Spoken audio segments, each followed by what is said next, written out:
Looks like we are Ooh, live. Let's give it a three, second. two, one. Yeah, perfect. There we go. Okay. Alright. Welcome to Three. Comcast number 5.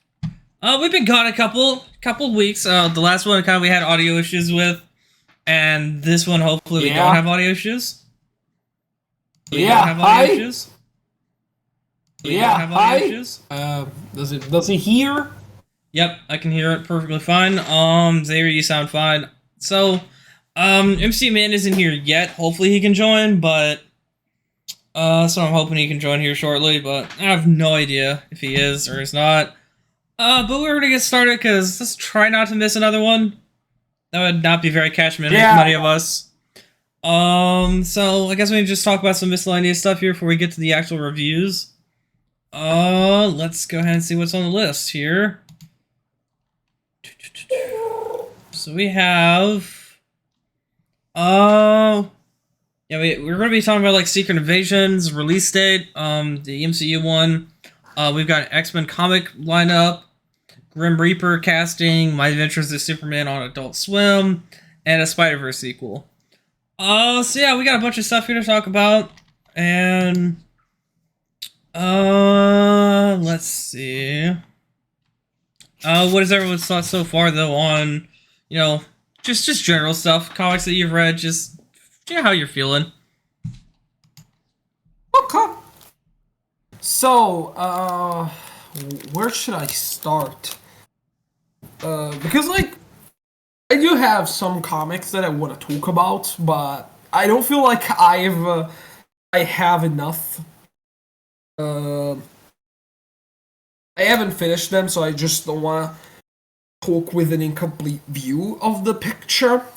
You know, um, to me, it's kind of like reviewing a movie that you haven't finished. But uh, I'm gonna talk about things I've actually read. So, like Zero Year, Batman Zero Year, or the first 3 issues of Adjectiveless X-Men in the early 90s. And I'm gonna start with that. So, Adjectiveless X-Men from the early 90s was like this big marketing thing because the X-Men needed kind of like a revival after like the post Inferno run wasn't really catching with people, and they said, "Oh well, let's kind of reboot the thing, soft reboot the thing, because flashy art is cooler than big stories." And from then we get like Claremont and Lee creating kind of like the last thing Claremont ever wrote for X-Men. And honestly, I expected going in with like the knowledge of everything that happened in the Claremont era, like with Claremont and Lee, I expected like a really editorially messy comic book. But I got like something interesting. I got like a really good Magneto story, which I wasn't expecting. To be honest, this feels like the peak of villain Magneto. Like it feels like what everyone thinks when thinking about Magneto as a villain, and it's like super cool. I genuinely love this. The art looks beautiful, and the team that Claremont and Lee assembled for this, while generic for us audiences in the 2020s, it's still like really good to see. It's like really cool. So, any questions about this comic book? Yeah, what is it like? What's the story What's like? the So, the story is Magneto is pissed. Magneto is pissed because Moira did experiments on him while he was a kid, while he was de-aged, and Magneto was pissed about that. A really big plot line in retrospect. But yeah, yeah, that's and the X-Men have to stop it, but also like they're divided into 2 teams: the like Storm-led team and the Cyclops-led team, and the Storm team with Jean Grey, Iceman, whatever. It's like thinks, oh my god, the Cyclops team is being controlled by Magneto. Oh my god, they're the bad guys, and it's kind of interesting. It's kind of interesting. It does sound interesting.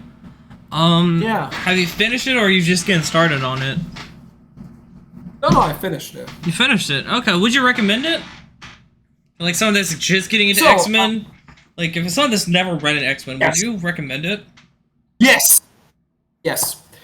So, a lot of people would probably view me as weird to recommend this because it's like the end of Claremont's run.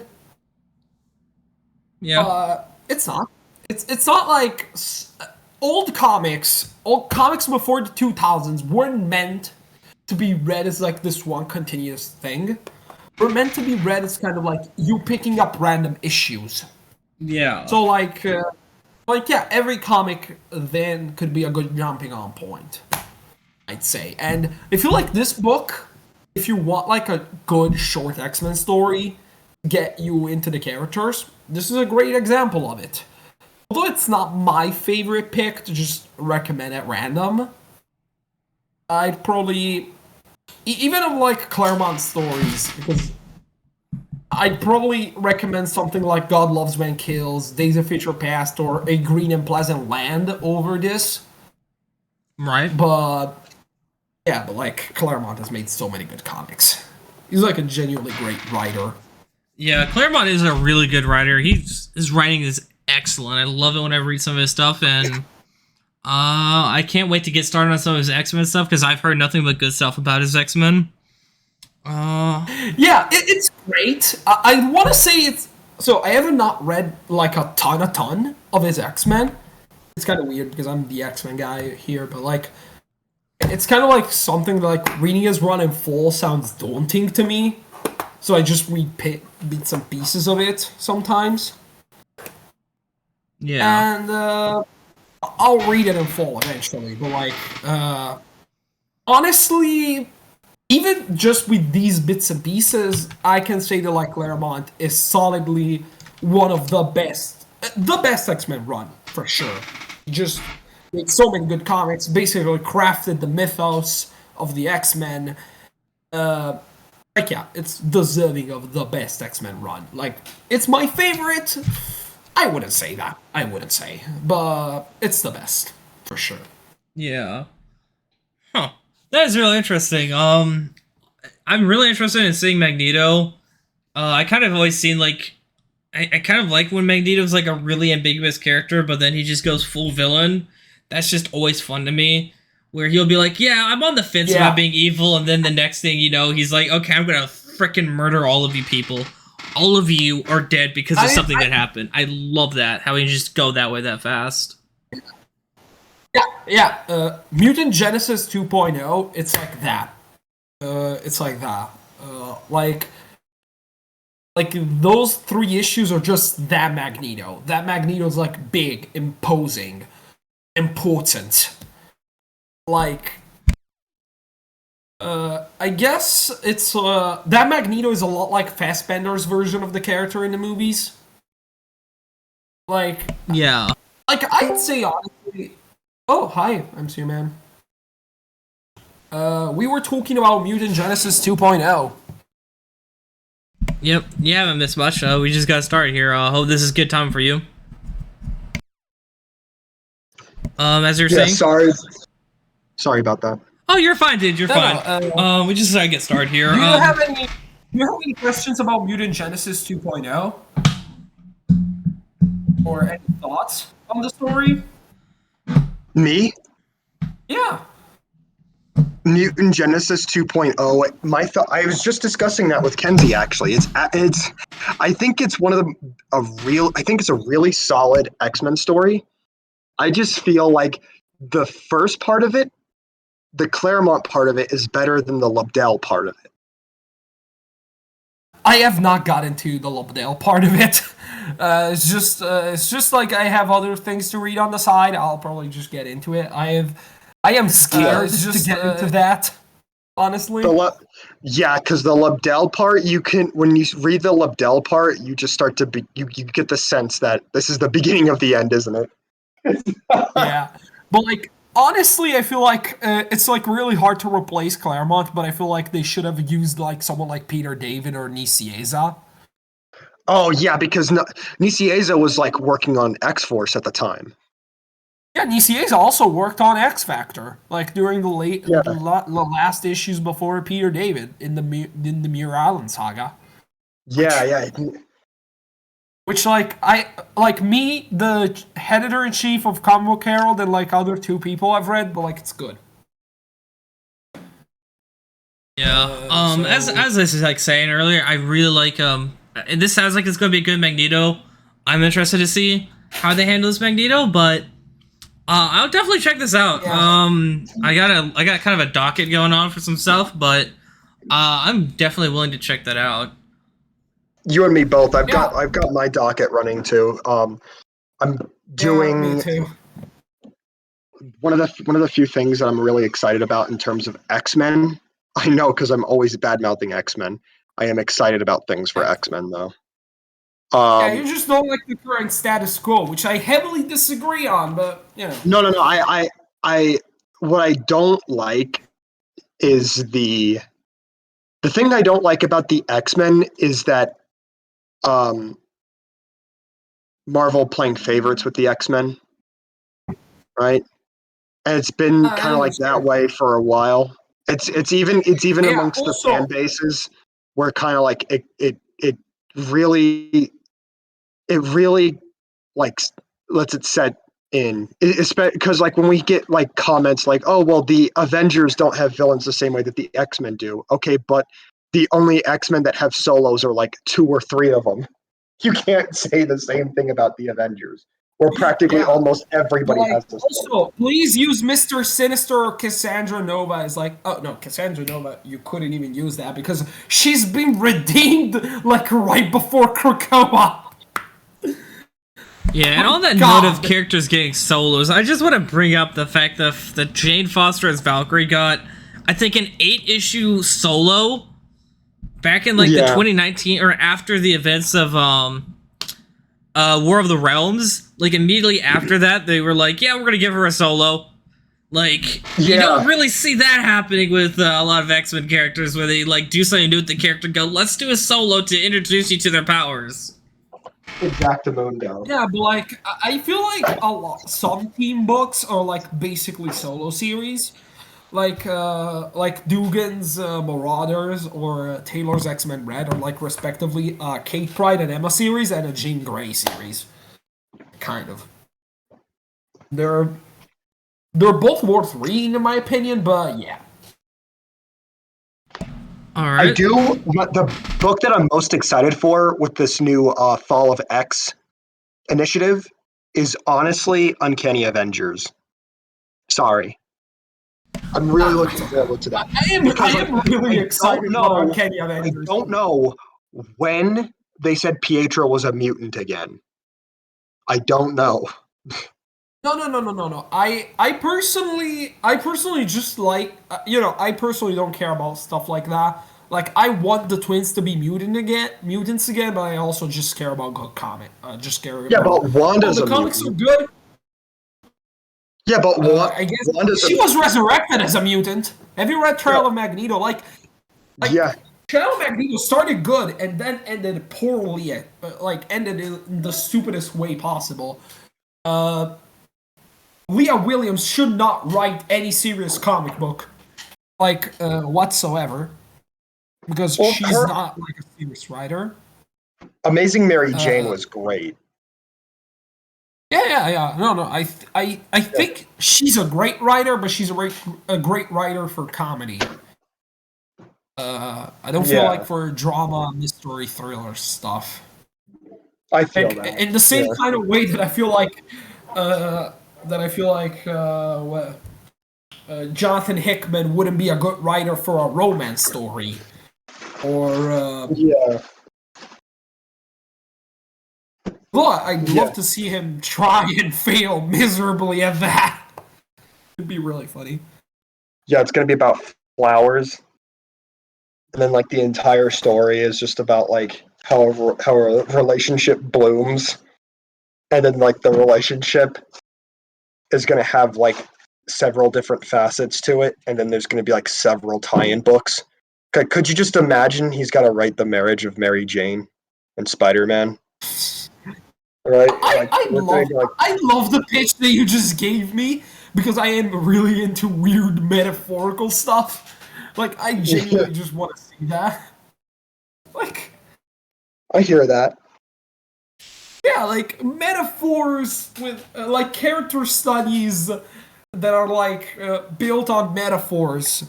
Like they're really good. Like it reminds me of like when I watched a movie about this guy that like wasting his life away with his job was basically metaphorized with time travel. Like him traveling, like him skipping entire years was a metaphor for his job. It was like a really good movie. I feel that. Yeah, like So next thing is, I don't think we were able to talk about Perez's death the last one we did, but the audio messed up. Or was that the stream before that? I think we spoke we about didn't. Perez's death the last time, the stream Yeah, before. we Stream didn't before? speak Okay, about I'm just trying to Perez. get my bearings straight here. I guess we have Secret Invasion, Ultimate Invasion, or the X-Men comic lineup. We're gonna go to one of those three. Let's go with the Uh, X-Men lineup. Let's hit the X-Men lineup first. All right. Let's get that out okay. of the way. Yeah. So Xavier, Uh, do you have any opening thoughts about X-Men? about like my relationship with the franchise or about this lineup because This I lineup. can say it. No, the lineup looks neat. I am more excited for Uncanny Avengers, Uncanny Spider Man, and uh, Dark X Men. Yeah, Dark X Men. All of them look Yeah. relatively neat. Oh, also X Men by Dugan looks pretty cool. Like Yeah. Kate Pryde being a ninja, it's kind of neat. I feel like Marvel is kind of overdoing it with the X-Men again, like they did in the 90s. You know what I mean? That's just me. Yeah. But I do have to be honest with you. It is nice to see Steve Rogers, the person that people think is somehow racist, leading an X-Men team, right? Or leading an Avengers team That also totally happened in like comprised of X-Men.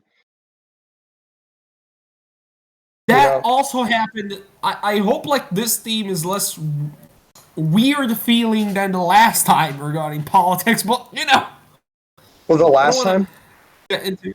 I'm talking about 2012's Uncanny Avengers. Like I have a lot to say about Uncanny Avengers. I hear that. What about you, Vlad? How do you feel about this? Oh, realized my mic was muted there. Who is the lineup? Because I'm not too familiar with the lineup. Could someone go over it again? So the lineup of books that we're getting like Realm of X, Dark X-Men, Uncanny Avengers.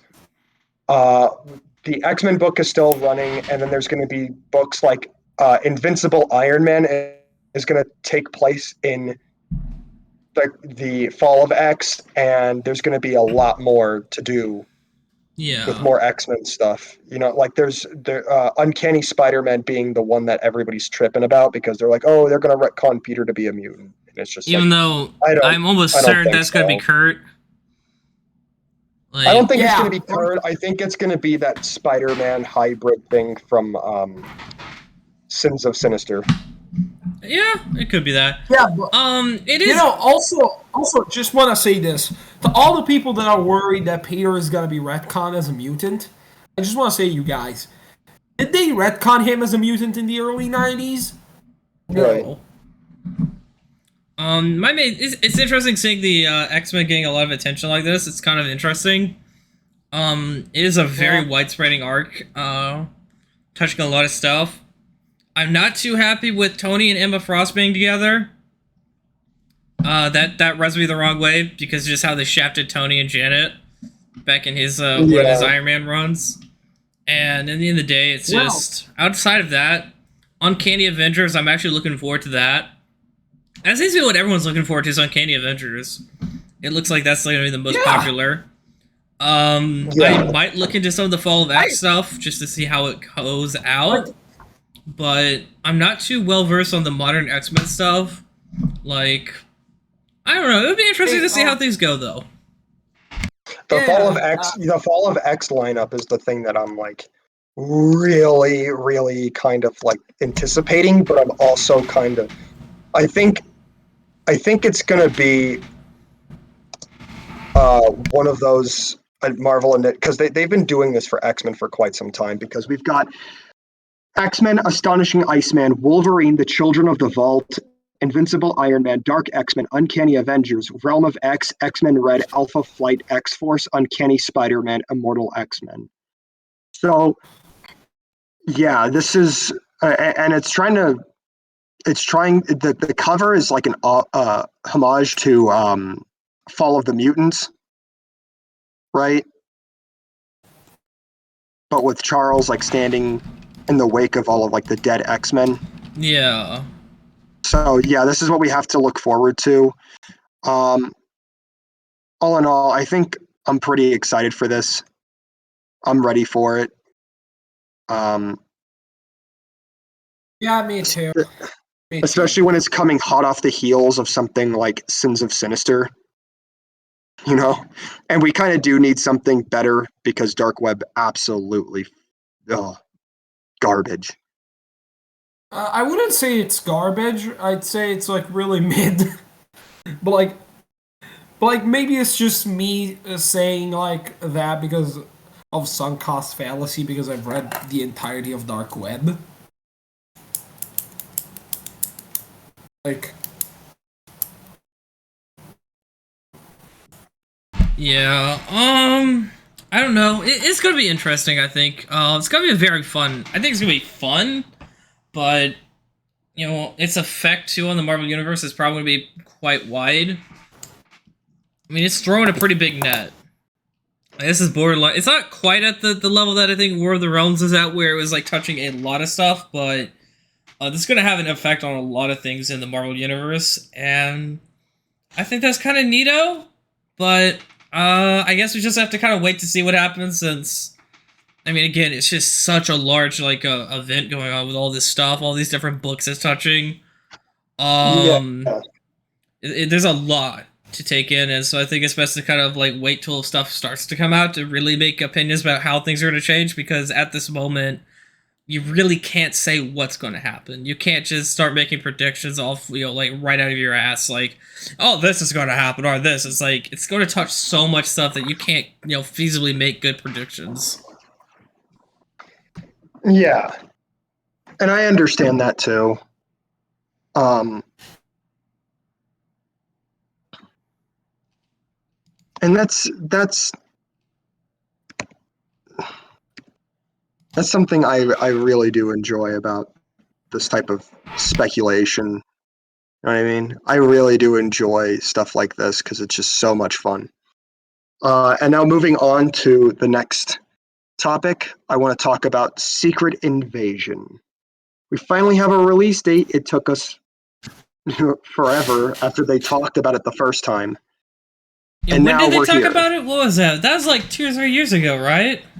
They spoke about Yeah. it during like the height of COVID, dog, like when nobody was allowed outside. Right? yeah. And now we have a release date, and they were like, "Oh yeah, Secret Invasion is due June 21st, 2023," and we have some details about this too. Like Emilia Clarke's character is going to be she's going to be a Skrull agent of some sort, and then She's not Abigail Brand.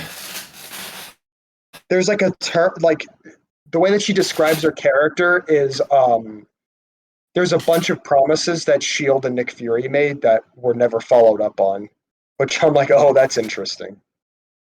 Yeah, but I also just want to say I am disappointed of no Abigail. Why? I think the thing with Abigail Brand, I think you kind of need a different caliber actor. Well, not even different caliber actor. That's me being mean. I think you need somebody big for Abigail Brand. You know what I mean? Yeah, like I kind of Charlie- see that. It's interesting that they're not bringing in a character like that into Secret Invasion, but Well, they did say we're supposed to be experiencing some surprises here. Like Captain Britain is in the show. Crazy. Captain fucking Britain? Not Captain Britain, excuse me. Union Jack is in the show. Still, like, what? What? Union The Jack. knockoff Captain Britain is in this show? Yeah, Union Jack is in the show. Who cares about Union Jack? All we need is Confederate Ghost, and we've got a fucking party going on. So Union Jack is in the show, but she used to work with Nick Fury. Again, they kind of like gender swapped Union Jack here. Who cares? With Union It's Jack? Union Jack. I'm about it. I like because this is one of those characters that I'm like, oh yeah. I think they also had Union Jack in Captain America: The First Avenger with Montgomery Falsworth. Huh, interesting. Right. But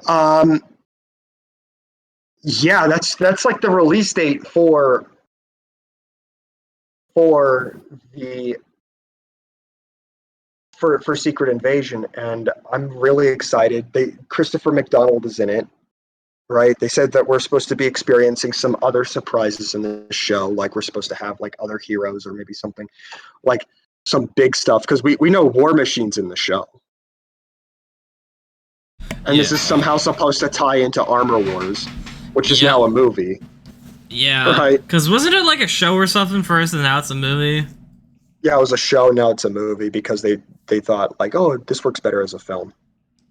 Also, I think we saw in the trailer there's like a Super Scroll in the trailer, which is I think interesting. so too. Because it's the one that had like the Groot arm or whatever that stretched out. Like that was interesting. So. I don't know if. Yeah, I could see that. That could be a Super Scroll. I could see like I'm gonna call the plot. It's gonna be like maybe the Super Scroll. Like there's a bunch of Skrulls that are unsatisfied being on Earth, just tracking down Kree, because we got that like tidbit in Far From Home, where the Kree were being hunted by the Skrulls on Earth, right? Yeah. And I feel like some of them are not satisfied with the way that things have been lately. So what they're doing is that they've managed to alter themselves somehow, and now they're rising up against the people who said that they were in charge. What was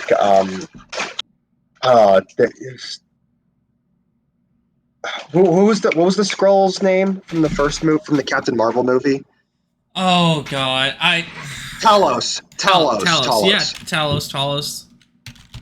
Oh yeah, and Everett K. Ross is in the movie. So like, we got the diplomat of Wakanda in the movie. Yeah. Not in the movie, in the show. So the diplomat of Wakanda is going to be. What I have to now ask: what does Wakanda want with Skrulls? I mean, it's Wakanda. Hey guys, remember when Smash Bros. Ultimate was like a meme and like it said everyone is here, ba, ba, ba, ba, ba, ba, ba, ba, ba, ba. It's like this show. Yeah. Everyone is here. To be fair, that's what Secret Invasion was anyway. Everyone's here.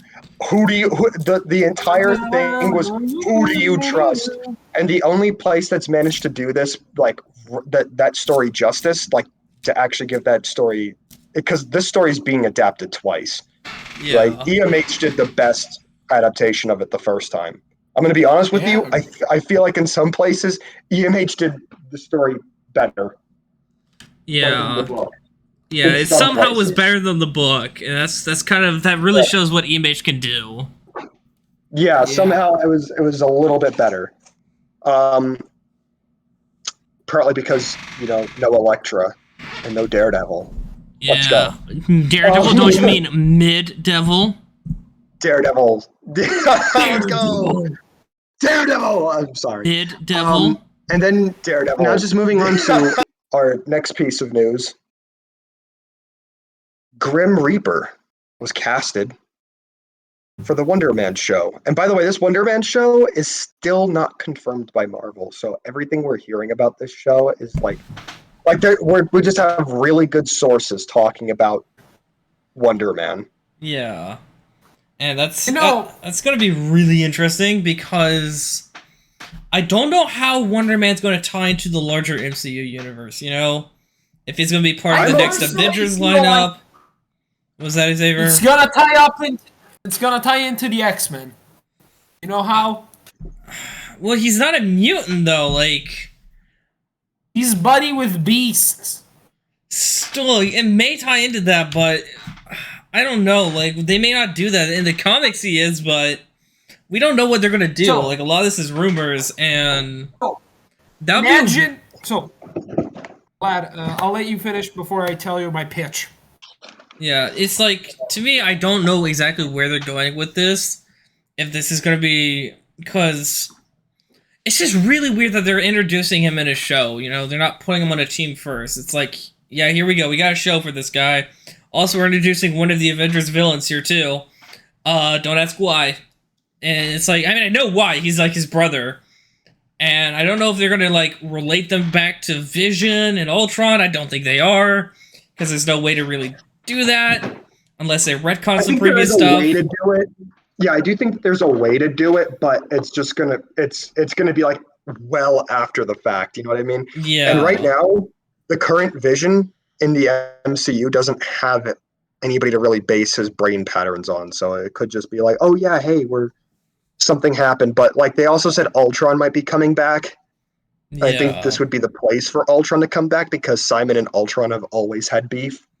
Yeah, Right. they have had beef. I'm interested to see what they do, but right now, again, it's just up in the air. I would like to see what they do, but I don't. My hopes with a lot of stuff for the MCU, especially shows, have always been down. As of late, it's like they're good shows. It's just they put out so many. It's kind of like Yeah. it's just mind numbing to deal with, and it's like, well, I've lost some interest in MCU, to be honest. I mean, Yeah. that's a lot of people's sentiment, but I feel like sometimes I feel like it's not fair even after the fact that they said that they're going to cut back, yeah, right? I feel like what it really was is that we were in the prime of the Bob Chapek era yeah, of we the were. MCU. So where projects felt cheaper and character-driven stories were like kind of reduced. Because I'm going to be honest with you, the last time we saw the Bob Iger era of like Disney, right, was Shang-Chi. That's where I felt like that was the last time we saw it. Yeah. Then Chapek was everything else. Yeah, I can see that. I definitely see that. Xavier, what were you saying? So my pitch for how Wonder Man could tie into the X-Men. You get the first MCU X-Men movie. Beast is nowhere to be found. Nowhere. Like, I don't care what story you're adapting, Beast is off.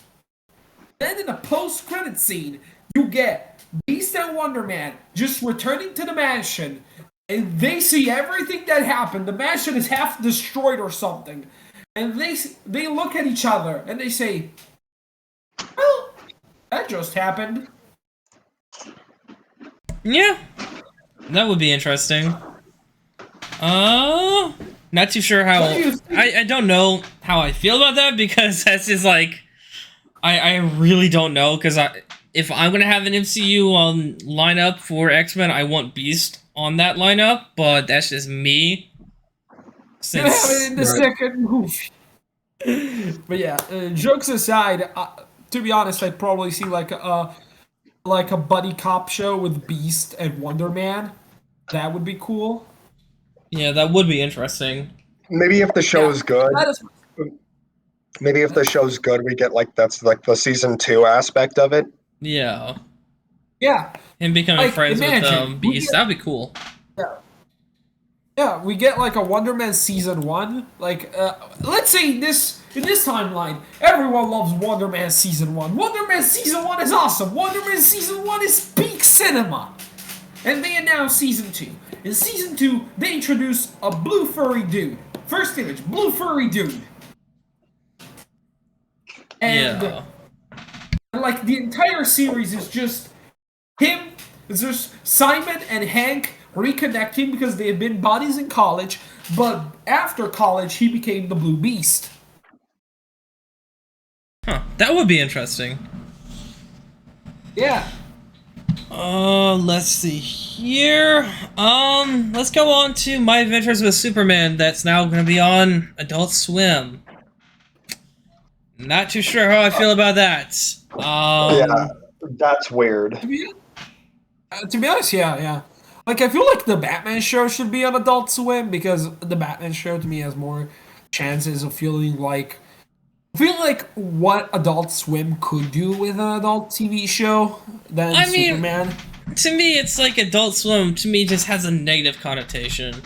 Like, Yeah, they just do a bunch of really gonna, like those shitty adult kind of shows. It's like, yeah, it makes me feel like they're not going to take it seriously either, because that's what it. Because I had to tell Kenzie it's a serious Superman show. It's not a parody. yeah, Right. it's like, and it's being on there. There's Luz from the Hull House, and as Lois Lane. How do you feel like people don't think it's a parody?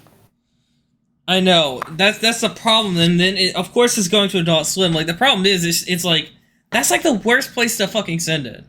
Like, it's you're gonna have to like deal with it on a different streaming service because I don't know what has Adult Swim, at all. Or does HBO still have it? HBO Max has like some Adult Swim stuff on there too, but it's probably going to their DC banner. Yeah. So at least you can watch it on that, but that is just so weird that they're sending it there. And as I said, it's like, I know there's like a couple, like one or two maybe good shows on Adult Swim, but it's like, it's just garnered a reputation of being just... Does the last season of Samurai Jack count as good Adult Swim? Maybe. I mean, that's a long time ago, though. And in between that time and now... Primal good? Well, yeah, it was good. I'm just saying that between now and then, there's been a lot worse on Adult Swim than there's been good. And I don't look at Adult Swim that highly. Like, if I see a show go there, I'm like, yeah, this is where it's gonna die. It's gonna get one season, and it's just gonna die there. And that's just how I always felt. It's like, they peaked at one point, and now it's just like, to me, it's just not good reputation for those shows. Yeah. At all. Well, that's just my Adult opinion. Swim sounds like that edgy guy in high school. But I also, But you finished your joke, yeah.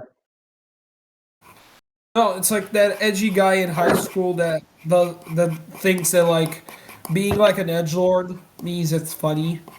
Feels like that. Yeah, that's exactly what fucking Adult Swim shows have been like. They're just... Yeah, but that's their demographic, though. You know what I mean? Like, that's exactly what they are. I can't blame them for being like that since their inception. But where I can kind of blame them for this, it's just like this is why people have the wrong impression of why this show is the way that it is. But I also have to note that this is the second Superman show that we're getting, right next to a very good Superman show that's currently going on. That's on its third season. Like, come on, that's Yeah, like check it out. This is big. You know what I mean? Like, they're finally taking Superman. I want to say they're finally taking him seriously, but they're finally giving him they're giving him more media awareness, and I'm really appreciative of that because I feel like Superman has a lot of material to pull from for that type of stuff. Yeah. You know what we need? What we really need? What?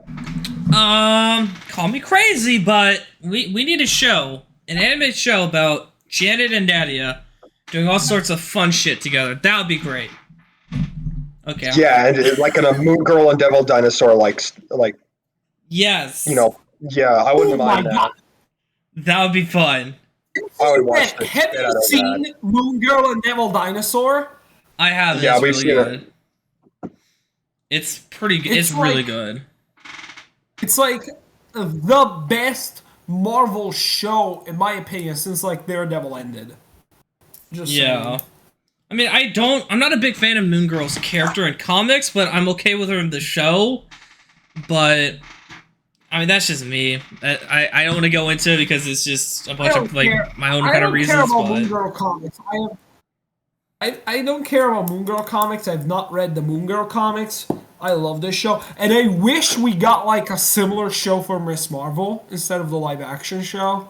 Oh yeah, that would be really cool. There's like a lot of characters I think really need like. I mean, of course, Disney's probably not going to do animated shows anymore.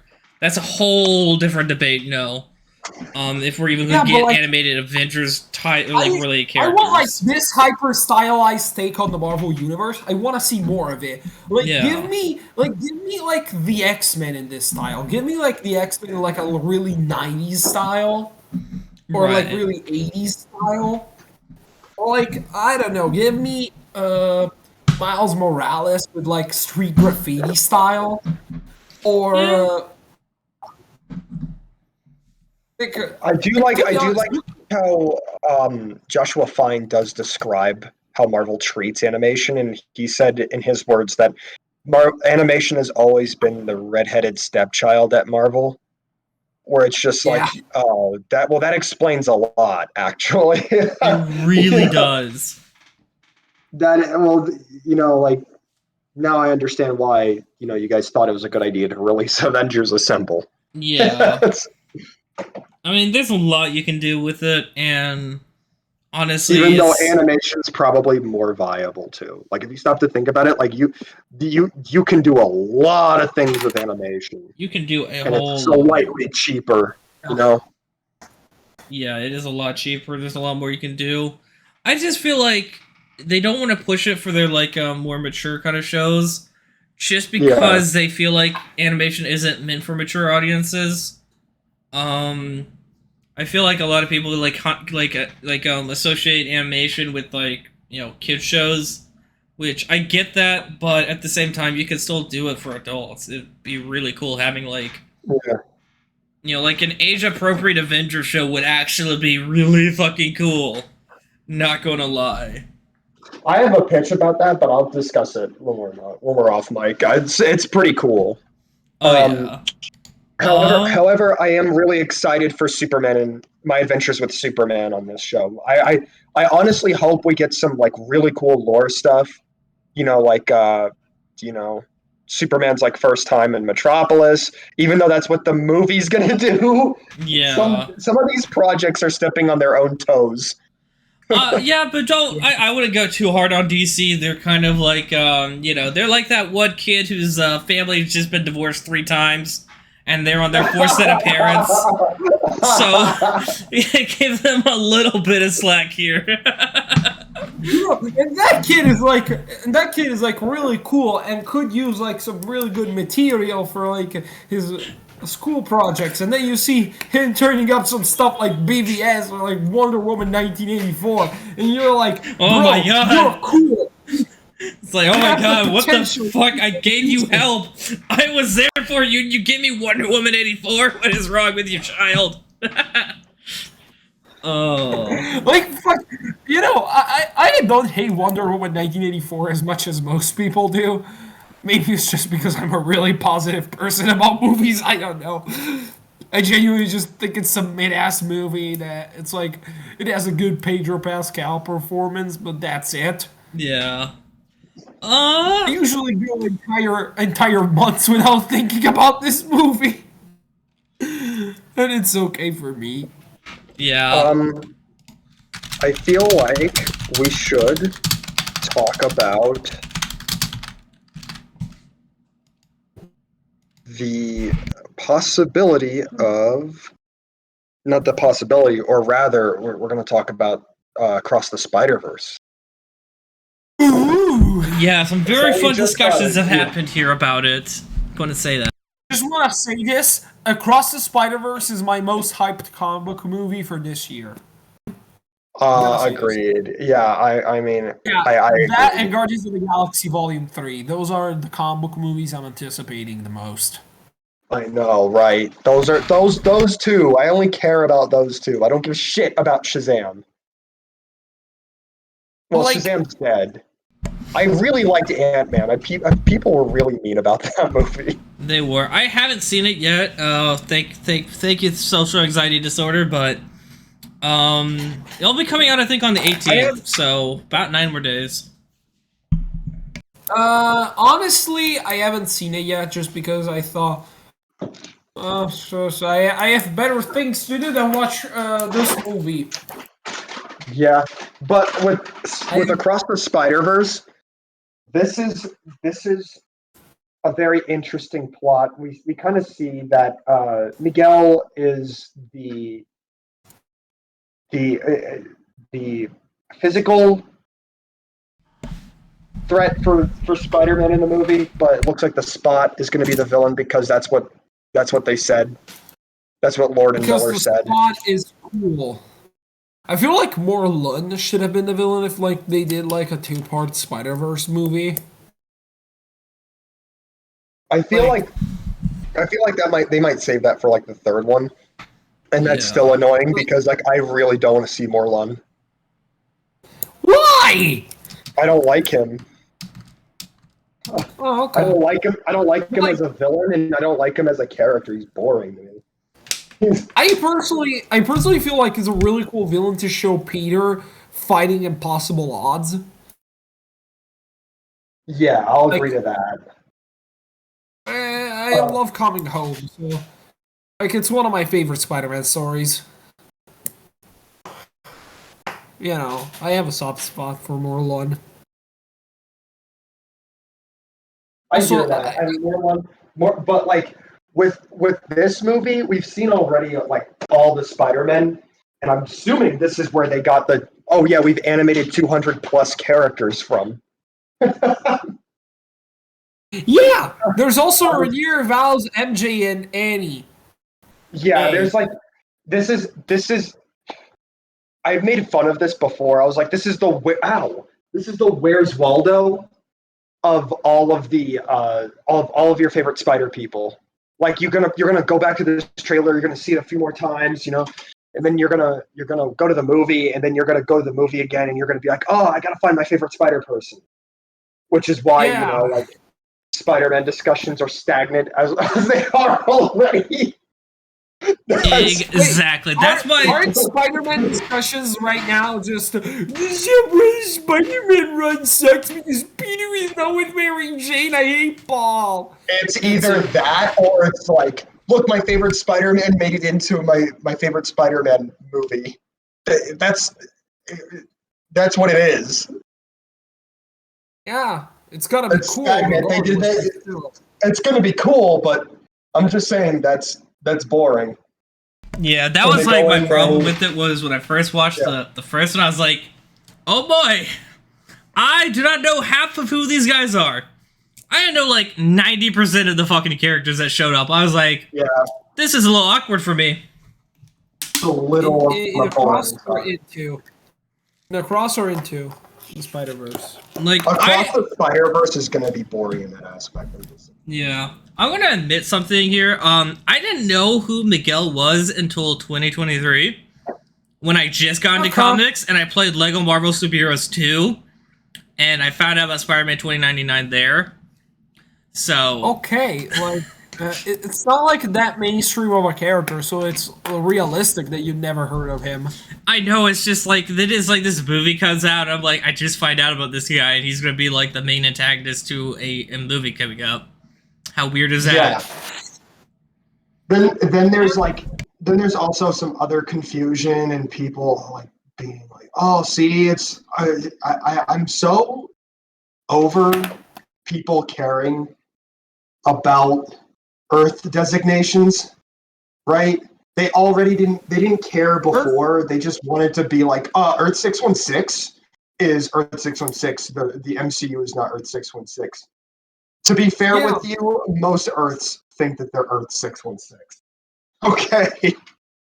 Imagine you're a random Earth from a random ass universe. You think, oh, I am Earth 120, or I am Earth 616. I am the important one. You think you're the important one, just like every fucking civilization in human history thought that they were the center of the world. Exactly. So Yep. when they start talking about Earth designations, it's just like, okay, in order to talk about Earth designations, you have to care about the fucking Earth. Also, you guys did the don't scientists care. of Earth 838 in Doctor Strange 2, because they were the guys who designated Earth 616, like, those guys, did those guys say, oh, we know everything there is to know about the multiverse? No, they were said it first. scientists. Like, Exactly. I don't want to sound anti-science, because I am not. But science is not. If you're a scientist, it doesn't mean you have the full knowledge. You have the full knowledge that's available to you at that time. Science progresses. Science makes mistakes and corrects them. That's the whole point. Yeah. And that's the other aspect of this. It's just like you guys have to care about the other Earth, right? You guys don't care about these other Earths. You guys did. I'm only positive people only cared about the other Earth. They cared about Earth 838 because John Krasinski was Mr. Fantastic. That's it. That's all you cared They about. hated that. No, they cared about it. Like, no. I feel like a lot of people hated John Krasinski as Mr. Fantastic in that movie. I feel like he was okay. You know? That's fair.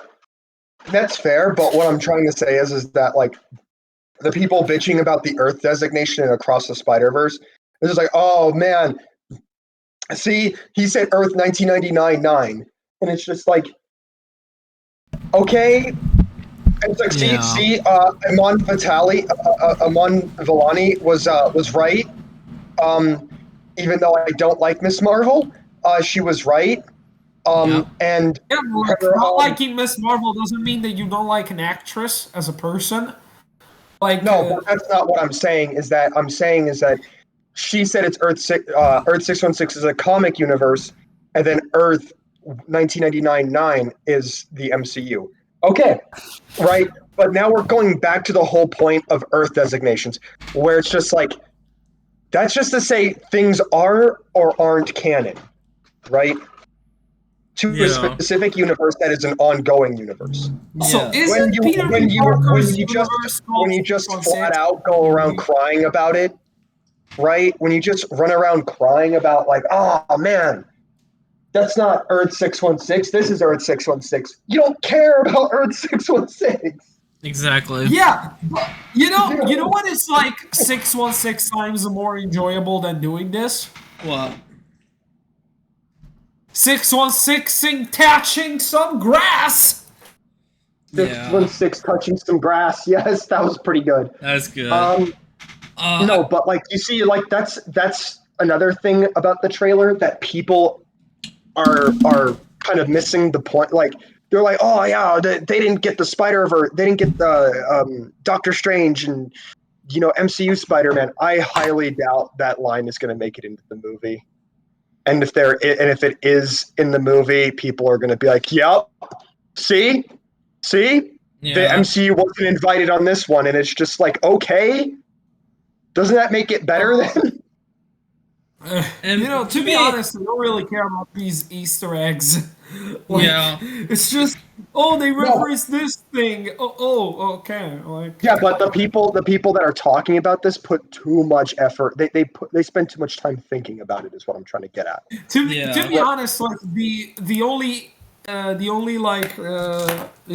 Easter eggs that I actually quite liked were the BLM thing that Miles had, and the trans flag that Gwen had in her bedroom. Yeah, that was cool. Those were neat. Those were neat Easter eggs, and then then they're gonna be like, oh, we're gonna play Where's Waldo with the Spider-Man, and it's just like, dude, I'm excited for this movie. Make no mistake. I'm gonna talk about the things I like here in a minute, but those are the things that I have to say that are the most frustrating when talking about this trailer, because it's just like, oh, see, the MC wasn't I'm invited. really excited for Spider-Verse too. Like the animation looks stunning. It looks like a really fun movie. It looks like the first one. It's gonna be a new frontier for blockbuster filmmaking. It makes me want to rewatch the first film. Yeah. What I want to say here real quick, my main problem with the trailer is the trailer did a really good job conveying what the actual movie is going to be about. To me, the trailer was mostly like, it starts off trying to let you know what it's about, and then it just kind of devolves into, hey, here's some stuff about Spider-Man, you know? Just, here's your references, here's your Easter eggs, you know, here's your fan service. Vlad, look me in the metaphorical eyes. Do you really think that knowing what the movie is about is important? No. Yeah, Like, it actually is for people to make a decision to go into it. If, like, people who are outside of Spider-Man movies... make a decision based on how cool the fucking movie is! You get some people, though, that want to know what it is before they hop into it. Some people want to have their expectations. I am one of those people, Xavier, where it's just like, I do need some piece of the plot, and I don't think the only piece of the plot that I have is that I'm getting more character out of Miles, where it's just like he's defining himself as Spider-Man. Yeah. Right. Outside of that, there's very little else that you kind of get from the trailer. Yeah, we don't know what the central conflict is what Vlad's trying to get at. Like, we don't know where that's coming from. Yeah. Oh, yeah. Because the problem is, like, people are going to hop into this not knowing what to expect, and, you know, they leave not knowing what they expected. It helps to know what you're getting into when you watch a movie. To me, at least. That's just how I feel. Yeah. No, Vlad, the only thing I can tell you about the central conflict is that the rumors indicated that it has something to do with the Spot. Yeah. I think Miguel wants to kill the Spot, and Miguel wants to kill the Spot, and Miles is telling him no. Right? Yeah. That's the plot of the movie. Where it's just like, oh, so it's another multiversal romp. Yeah, but that's what you get out of something called Across the Spider-Verse. Yeah. You're selling me the movie that you're talking about. Yeah, it's like the marketing for Super Mario Brothers. It wasn't like trying to convey you like a really deep, complex plot. It was just like, that's the Super Mario Brothers. Let's go, Mamma Mia! Yeah, I gotta see that. I don't know. I guess I'm like, as I said before, I'm like basically a boomer in a zoomer's body. So. No, I feel that, but like this is that was so. This is where I feel the movie is going to be something special because, again, it's very Miles focused as well as it should be, because the first one was, and I do feel like Miles does deserve, Yeah. I do deserve. But also, want to say something. Just want to say something. Yeah. I feel like they're gonna have Miles and Gwen become a couple in this one. Yeah. Personally, that's fine. I'm just gonna say, like, I feel like Miles deserves the limelight. I can't wait to see more. The movie's 2 months away, and people are like, "What's the plot?" Yeah. That's so good. That's good. Blockbusters are spoiling us. Blockbusters are spoiling us. I want the experience to just be, oh my fucking god, what I am seeing. No, but that's like, here's the difference with that, Xavier, because with Avengers like Endgame, right? They practically gave us nothing, and I was on board with that. I will admit this does come from a piece of bias and hypocrisy. Yeah. Right? Where it was with Endgame, we were like, we know very little about the plot. from the trailers. Yeah. We just know Ant-Man's heavily involved, right? But we still got the idea that Thanos is in the movie, and that's where the conflict is gonna, be a thing. So I guess on one aspect, you're right, Xavier, but on another aspect, it's just like I'd appreciate it if we understood why Miles and Miguel are fucking smacking one another. Yeah. It's If like, the it's spot a is mystery. well, if the spot is the central, like, or not like, as I said, like, I don't think you're there for it, but I was discussing with them, like, different writing things when it comes to the antagonists. And there's clearly two antagonists. Miguel and the Spot are both the antagonists in the movie. It's just hard to tell who's, the primary and who's the secondary. Who's the one that starts the plot, which is probably the Spot. And then, is that it? Is the Spot's entire existence to drive the plot into that? There's, like, little questions that you have to answer in the movie, and I'll give it that. It's just that we saw very little Spot in the trailer, and the majority of it was Miguel. So to me, that gives the impression that Miguel is just straight up the villain, because they give him way too much light opposing Miles. And it's not looking favorably on it's not looking favorably on Miguel. It's kind of making him seem like he's just being a dick. He tells Miles, no, you can't be part of our super secret spider team. Yeah. And then he attacks him. You know what I mean? That's it. That looks weird. Yeah. Exactly. My theory about that is? My theory about that is crackpot. Is wild. It's insane. But doesn't that give someone like a bad impression of Miguel's character when they get in? Picture. Yeah, it paints a bad picture. No. My theory is that we're gonna see Ultimatum in this movie, or at least no. We're not going to see Ultimate. No, we're not. Ultimatum. Not that Ultimatum, Vlad. The dude named Ultimatum.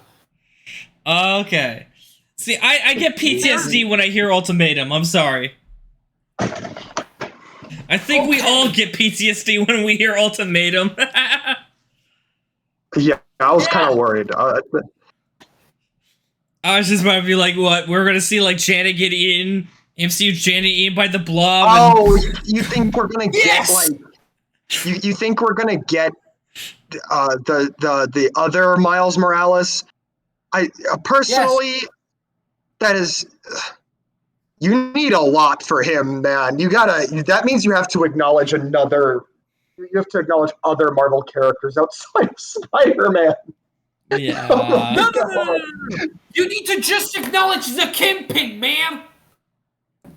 The Kingpin, but like you can modify it to be the armor that doesn't seem like it's an armor for like an armor stole from Hank Pym. But like, imagine this: we see like the universe where Peter B. Parker is from.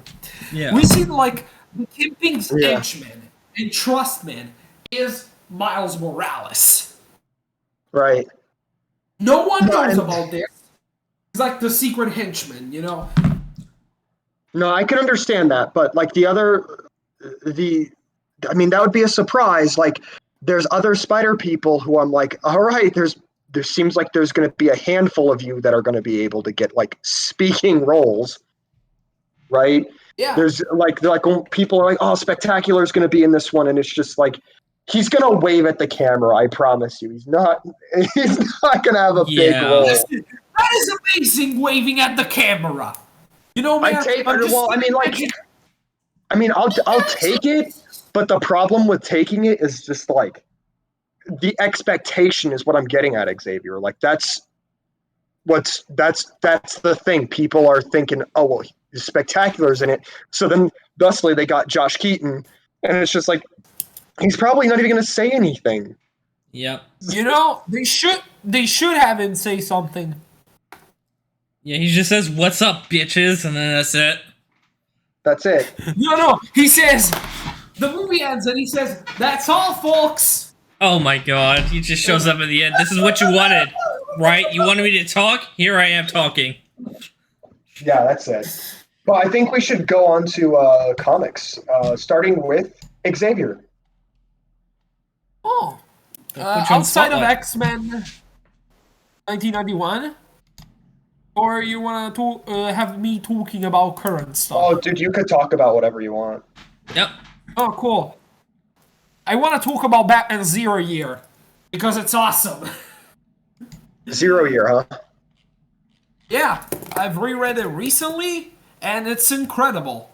You know, Huh. like this is a perfect comic to give to anyone who wants to start reading Batman. Like, there's everything that they like about Batman. Like, the art is amazing, the writing is incredible, this version of Batman is a 10 out of 10. It's just, oh my god, it's so fucking cool! The villain choices are inspired. Like, the book has like 3 villains and all of them are really cool. And I love the interactions between Batman Gordon and Lucius Fox, I think he was. Yeah. And Batman and Riddler's dynamic is chef's kiss, seriously. Oh my god, I could talk so much about this book. Like, seriously, it's a genius Batman book, and to me, it's a modern classic. Any questions about this book? Oh yeah, you mentioned the villains. Who are the 3 villains in the book? So, the 3 villains of the book are, first one, the Red Hood Gang, which is it's the gang where Totally Not Joker is a part of. It's pretty cool. That's pretty neat. It sets up the Joker. Then there's Dr. Death, which is like this dude who like grows his bones to an uncanny degree. It's like really cool looking. And then there's the Riddler, who's like the main antagonist of the last part of Zero Year, and it's like really cool. And I wish more people would use the Riddler as like the main antagonist of stuff. Yeah, I do agree with that. The Riddler is pretty underrated and underused. Yeah. So it's To be like honest, it this doesn't. story. Yeah, sorry, you go. I'm sorry. Oh no, sorry. This story made him like my favorite Batman villain. Yeah. So this doesn't really have the Joker as we know it per se. No, it doesn't. It has a character who's basically the Joker, like he's the Joker but with a Red Hood mask on, like a really goofy Red Hood mask on. But that's not it. Yeah, it's just like it's no Joker, so that's good. That is interesting. Yeah. And so this is like Batman. Like where's Batman at in terms of skill and stuff? This is like his actual like not even his first year, or is this when he's like trying to figure out what the Batman is? It's his first year, but they call it 0 Year because when the Riddler flawed Gotham, basically called that the year 0 of his new calendar. So that's why they called it 0 Year, and also because year 1 already existed, and that also is really good. I see. So this basically retroactively makes it like the Riddler was one of Batman's first villains. Yeah. Interesting. Yeah, And interesting. so like is Batman kind of, you know, I'm just kind of curious here. Is like since this is like Batman at his first time, is he not like fully the Batman that we know? You know, he's still got some learning, like gotta get the shoes, if that makes sense. Yes, yeah, he needs to learn to be. So you know the plot of the Lego Batman movie, like kind of how Batman needs to learn to be less of a loner and just trust people. Yeah. That's a big point also in 0 Year. You know. Huh. That is interesting. That's also like he needs to open up to create a Bruce Wayne persona. He needs to not be like just obsessed with his crime fighting thing. But in the end, we still see him like really, really, really into that. Like seriously, the ending of 0 Year is so good. Yeah. Like, can I spoil the ending? Just asking. I mean, it's an older book, so I don't see any problem spoiling it. It's old. It's 10 years old. So- Yeah. So we see Alfred. We see Alfred just trying to set Bruce with a girl who, fun fact, looks just like the Riddler. Seriously. Huh. It's absurd. Yeah, and then we have Alfred like imagining like the whole life this girl and Bruce would have together. Then he just sees Bruce disappearing, and the girl asks, "Where's Bruce?" And then he says, "Oh, I'm afraid he's like somewhere else." And then Batman is like, "Woo!" or something like that. Huh. Yeah. What else have you been reading? Uh, I've read a couple of Untold Tales of Spider-Man issues. They're pretty good. I've read the first few chapters of the Super Mario Adventures manga. I've read it mostly to prepare myself for the movie. Yeah. The movie's better. The movie's way better. The movie's really, really, really funny. Like the manga's okay. It's like really, I really like the artwork design. It's really good. But like, I have not seen that much that I really, really enjoy so far. But Yeah. I'll maybe continue it at some point. I've read like the first two chapters. I don't know if I had to read the third one. Huh. Then also graphic novel that I want to talk about since last episode, since I forgot to talk about that. It's Cheer Up, Love and Pompons. This really neat graphic novel. It's like 150 pages, and it's about this girl who's like basically Peter Parker. If he was a short girl. He's like really angry at everyone, really mean to everyone. Yeah. And like he has to be a cheerleader to get more school credit and to get into the college he actually wants to be in. And then she becomes friends with this girl becomes friends with the cheerleader, the leader of the cheerleaders. And it's like this really cute story. It also has like a lot of like queer related themes that are talked about because the two main characters are queer. I think it's actually pretty good. It's like a really chill read. Like it's not gonna be, oh my god, it revolutionized my life. But yeah, it's fine. It's really okay. Not okay. It's like really, really good. Yeah, I enjoyed it a lot. I had a great time reading it. It's a really lighthearted and easy read. I'd honestly recommend it. Huh. Yeah, that does sound interesting. I definitely might check it out sometime. Is there anything else that you've been reading? I've been reading Wasp and Avengers Beyond. I've read those. But Yeah. I'd want to have the feedback of you guys on these books before. Yeah, no, I want to be talking about speaking. Wasp. So if we want to talk about Wasp, we can go ahead and do that because I like our resident Wasp stan here. So, Yeah. how did you feel about Ewing's Wasp? Like, what are your thoughts about it? So this is my first exposure to Nadia Van Dyne. I actually like her.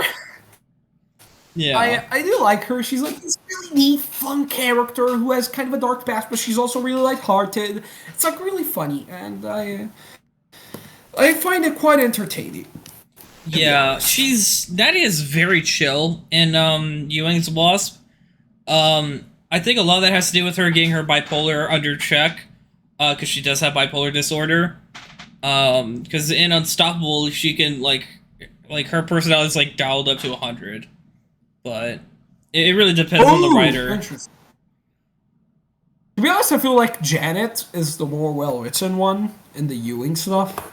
Yes, she is Like, very well I written. get a sense of like, yeah, I get a sense that Ewing has distilled the characterization of Janet Van Dyne really well in this book. Yeah. The villain's okay. Oh, the villain Cosmos.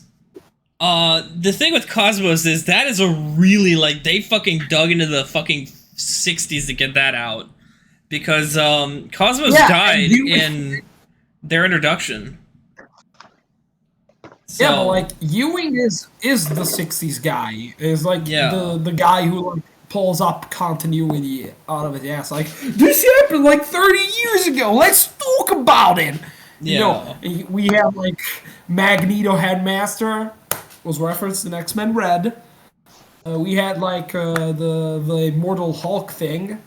Yep. Immortal Hulk in general, which, by the way, anyone who says that Immortal Hulk is bad doesn't understand comics, in my opinion. Right. Yeah, like that book is incredible. Um, but yeah, I'd say it's a really well written book. I wouldn't say I really loved it like I expected to, because I quite loved Ewing's Ant Man. But I want to see Yeah. how it finished. I want to see how it finished the whole thing, and then I'm gonna say like if I liked it more than Ant Man or not. Right. Yeah, I get that. As a Janet fan, just a giant fan of the character, this book to me is like probably the greatest thing since sliced bread because this is really the only standalone Janet thing we got.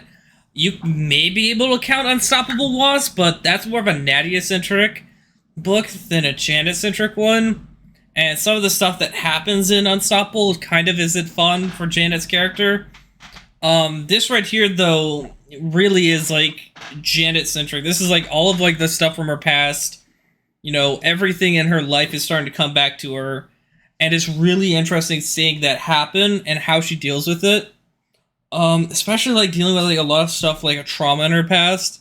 And to me, the most important thing, and I don't want to spoil this, but I think I have to because it's so fucking important, is the fact that they retcon one of the dumbest things that writers do with Janet, where they just go, yeah, Janet wouldn't be Janet without Hank. If it wasn't for Hank, there would be no Janet. She wouldn't be a superhero, she would just be some lousy girl. And they like retcon that to really show that no, she would have been a superhero. She wouldn't have been the Wasp, because that's where she got her powers from Hank. But the actual part of her that's a superhero, that's just something that's in her. That's something that she wants to do. Is that? Yeah, I've seen someone complain that like Janet's motivation revolved around her dad dying or something. Do you think is that the case? Yeah, her in the early days, her motivation was because her dad died, and that's how it was back in the '60s. I think that was when they did the I think it was like in 2004 with Earth's Mightiest Heroes, the 2004 comic run. I don't think they touched too much on their backstory then, but it was pretty much the same, and that's kind of been what Janet's kind of idea was, is that that's what got her into being a superhero, was to avenge the death of her father, because back then no one really wanted to do anything. Like, the authorities, like, didn't give a fuck. They were kind of like, yeah, we don't know what to do. And Jan was like, yeah, Hank, can you, like, help me out with this problem? And Hank was like, yeah, sure.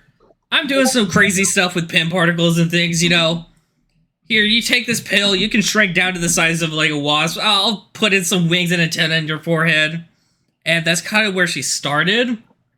But it really was her motivation to actually go to Hank and say, hey, I want to do this, can you help me with it? That's interesting. Yeah. And that's kind of what the book does, is it goes back to that origin story, where it goes back to her father. It brings up Travoya, which is Hank's first wife's father. They bring him up as well. And it is... it's interesting, if you ask me. It's a very interesting thing what they did with Janet's character in that, and going to her backstory. To me, it was a very good idea. Yeah. But I don't think MCU-Man has read Unstoppable Wasp. Or, I mean, Ewing's Wasp. I'm sorry, Ewing's Wasp.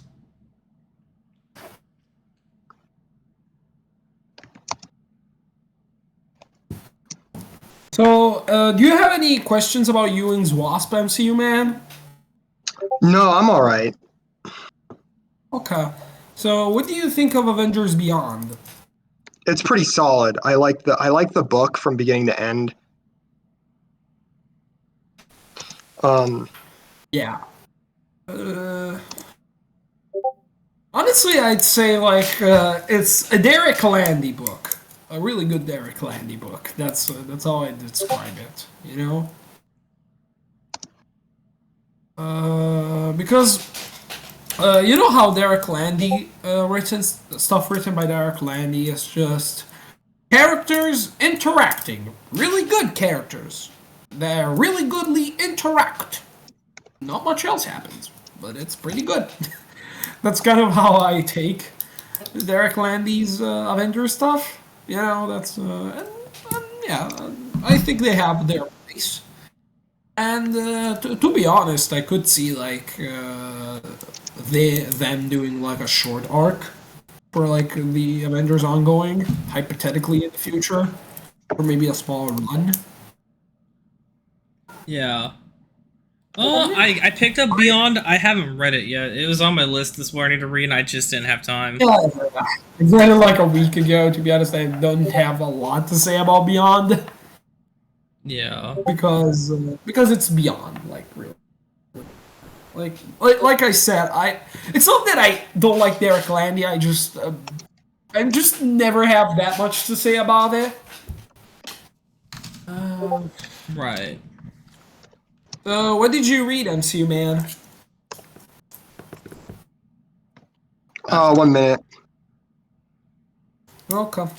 So can I talk about stuff that I started but I haven't finished, and like I'm gonna touch barely on, and then I'm Yeah. Yeah. So I've been reading Doctor Strange: The Oath recently. Got it as a physical volume. I really like it, to be honest. Like it's really good. I love the artwork by Marcos Martin. Reminds me a lot of Spider-Man, which is kind of funny. Because like I feel like Doctor Strange and Spider-Man are really interconnected. Then I also started the Ultimates, the 2002 series. I've read like the first issue. Yeah. And honestly, I don't know why people don't like it. It's incredible. Like from a purely storytelling from artwork perspective, it's movie-like. Right. I found a lot of things to appreciate. Like I'd say I like Mark Millar's writing in comic books, any media in general. Because, like, yeah, Mark Millar is vulgar, is violent, is in bad taste sometimes. And I agree. Those can be flaws. Can be legitimate flaws of Mark Millar's writing. But you know what also he is? Well, Fun. yeah, I can see that. Fun. He can make stuff entertaining. Remember Ultimate X-Men, Marvel Knights Spider-Man, Old Man Logan, Kingsman. All of those things written by Millar, and they are entertaining as hell. Also, Yeah. I don't know if the screenplay of the Kingsman movie was written by Mark Millar, but it feels like it's written by Mark Millar. Like I feel like the writers of the movie either were collaborated like really closely with Millar, or they like took like a lot of inspiration from his writing style. Because seriously, like, have you seen Kingsman? It's been a while. I remember watching it. It's pretty good. Yeah, like it's so good. Like I saw it randomly with a friend of mine, recently, and I fell in love with the movie just because of how the like really over the top violence, the action scenes, the really fast pacing, like all of this to me is Millarism. It's Millar. Mark Millar is the most movie-like comic book writer in human history. And I'm not saying this is a bad thing. I'm saying this. His comics read like movies. Yeah, And I can see that. yeah, and that's honestly a really big thing. Like, like, and it's like really interesting to see writers who, while writing comics, also try to see, hey, how would a comic feel if it was written to be another medium? Like for example, Chris Claremont and Hugo Pratt write novels, write comic book like novels in the form of comic books, Right. Or Bendis. Bendis writes TV shows. Bendis writes TV shows in the form of comic books. Yeah, I can see that. Like Ultimate Spider-Man. Have you read Ultimate Spider-Man? Anyone here has read Ultimate Spider-Man? I have not. As I said, I haven't touched so many comic books, so I cannot say. Yeah, like Ultimate Spider-Man is like really, really structured as a teen drama series. Like I've watched a bit of Gossip Girl recently, completely at random, and my God, that stuff feels like Ultimate Spider-Man to me. Like in terms of like the pacing, the dialogue, like really, I could talk at length about this, but in the short of it, I thought Ultimates issue 1 was like really cinematic, and I really, really enjoyed it. Yeah. So it reminded me a lot of Ultimate Avengers movie, and it was really weird to see like parts of it taken shot for shot.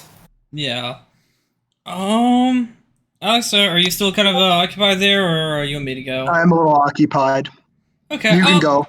So I've been like pretty busy reading some stuff. I've read I Am Iron Man number oh god, number 2 I think it is. That was really fun.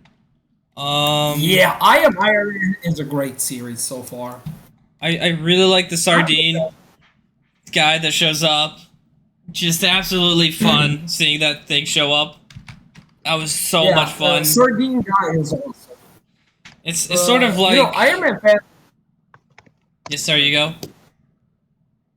No, I was just gonna say Iron Man fans are reading good. Yeah. I really like how this book kind of ties into like Tony Stark basically like constantly defying Mother Nature, and it takes this giant fucking mutated sardine to say to him, you know, sometimes it's okay to defy nature because that's what you do, Tony. It's a really fun and interesting kind of look into like Tony's character, which is kind of what I Am Iron Man does. It looks into Tony's character, and that's really cool. There's some really good moments with it. It's a really good book. I mean, it's fun. It's like basically Iron Man introspectives, and I love that. Let's see. Yeah, what was that? No, just want to say that Iron Man, I agree. It's like a really good introspective series that I'd recommend a lot for people who want to get into the character, but like don't know where to start. Basically, me. Yeah. It is so fun.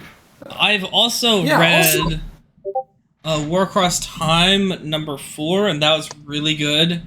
Again with War Across Time. What was that? War Across Time is in the need to get caught up on list. Yeah. It's very comic booky, and it's comic booky in a good way. It's not afraid to be 60s.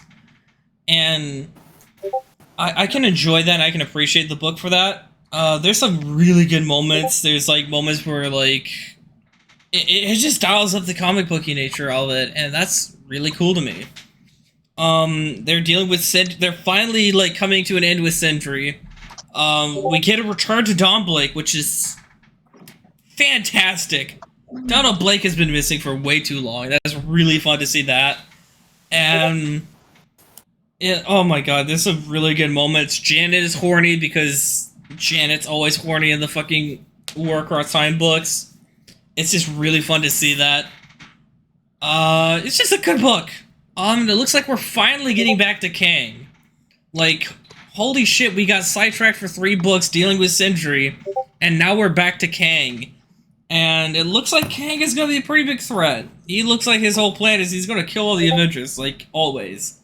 So I'm looking forward to this. But really good. Oh my god, it is so fucking good. I've also been reading Wasp. I read Wasp number 3. We've got 1 more to go before the end of the run, which sucks. So we're only getting 4 issues of Ewing's Wasp, but whatever. That Don't be sad really that it's over. Be happy that smile that it happened. I know, but it's like there's so many good things that could have come from it. Like I keep talking about how a Natty and Janet like centric indie thing would be so fun, because I mean it would just be fun. It would be so fun to have them like come up with their own rogues gallery and everything. Like bring back Phantasma, that would be awesome. But unfortunately we're not getting that, and it's one of those things where we could have gone like something like they did with Jane Foster Valkyrie. My kitty, and I love you. like with Jane Foster Valkyrie, that would have been really cool to get like an 8-part thing where it's just kind of, just Jan and Nadia just fucking doing it up. But we didn't get that. That kind of sucked, but it was still a good run, and I really like how Cosmo is like, you bitches should be dead. Hank isn't here. You should be dead. Why are you defying me? I really like that. The shot with Jarvis at the end, that's basically going, fuck you. It's just hilarious. But, Warcraft 5 looks cool, though. Or not Warcraft 5, but number 4 looks cool. It's going to hopefully tie everything up, and, I can't wait to see what happens in it. And, it just sucks that we don't have what I wanted out of this, but I'm happy because we got it, but I'm also not happy because Marvel's kind of like letting this book die. It's really hard to find the book in the first place, and even if you do find it, it's like Marvel's just kind of like, yeah, the sales aren't that good. Well, that's because y'all didn't promote it. Y'all let this die, and so it kind of sucks, but we are getting a lot of Janet this year. I have mixed feelings about all this, to be honest. But yeah. And the other thing is, I've reread Unstoppable Wasp, volumes 1 and 2, and it's a lot better than I remember. Honestly, Nadia to me is kind of like them trying to fix Hank Pym's problems, because she's basically Hank Pym, but she's a 17-year-old girl and written a lot better with her bipolar disorder. Like, there's moments where they can write Hank Pym's bipolar good, but a lot of times it's comic book cliche. And throughout Unstoppable 1 and 2, Nadia's bipolar is like, you can clearly tell there's something not right. She goes up, she has her ups, she has her downs, she has episodes, and 2 finally addresses it, and it's so good in how it brings it up. It's kind of like refreshing to actually see them address bipolar in a believable way. And honestly, I think I really think it's a good book to read. It's wholesome more than anything. But yeah, that's really all I've been up to. Yeah, that's really all I've been up to. MC-Man, you got the floor now? I read Avengers War Across Time. Yeah. Um, What is this, number 4 now? What did you feel about it? I really liked it. Yeah.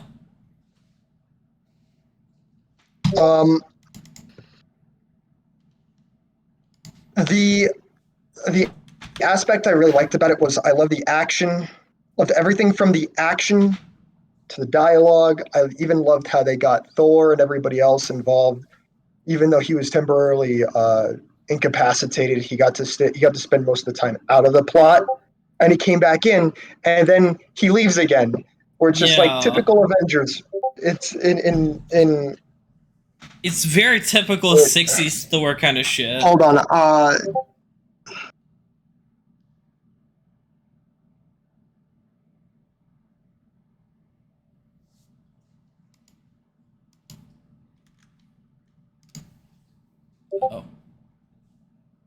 It's typical. You know what I mean? It's very good. Yeah, I think it was like really good. I kind of liked some of the moments. So Jan had a pretty funny moment there where she had an idea, and then they're all like, Jan, not right now. And she's like, oh my god. I just love that. Where she's just kind of like trying to be independent, and they're like thinking she's gonna be a ditzy bitch again. Oh. Yeah. All right. I think that was all I read. Do you guys want to end it here? Yeah, we can do that. All right, I got you. All right, well, that was that for here, and I guess we'll probably catch up next Sunday. See ya.